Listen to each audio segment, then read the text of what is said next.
ডুগডুম ট্যাঁড়াও। তো এখন আমি আছি ডালখোলা কিশোরদার হোটেলে। সব গাড়ি এখন লাইন দিয়ে দাঁড়িয়ে আছে, দেখতেই পাচ্ছ। সব গাড়ি লাইন দিয়ে দাঁড়িয়ে আছে। আজকে শিলিগুড়িতে ভিডিও বানাতে পারিনি, যেহেতু খুব শিলিগুড়ি তোমার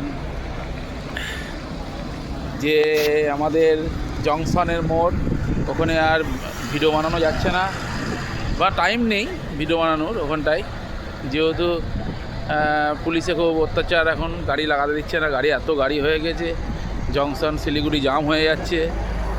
তা ছোটোপাটা করে প্যাসেঞ্জার তুলে কোনোরকম গাড়ি ছাড়তে হয়েছে, গাড়ি থেকে নামতেও পারিনি। তো সেই জন্য আর ভিডিও বানানো হয়নি। তাই দিলাম ডালখোলা কিশোরদার হোটেলে খেয়ে দিয়ে একটুখানি ভিডিও বানালাম। তো এখন আমি গাড়ি ধরবো, কৃষ্ণনগর পর্যন্ত গাড়ি চালাবো। কৃষ্ণনগর থেকে আবার আমার পার্টনার আছে, সে ধরবে কলকাতা অবধি। তো চলো বন্ধুরা, আজ এই অবধি ভিডিও বানাচ্ছি। কালকে আবার নতুন ভিডিও বানাবো।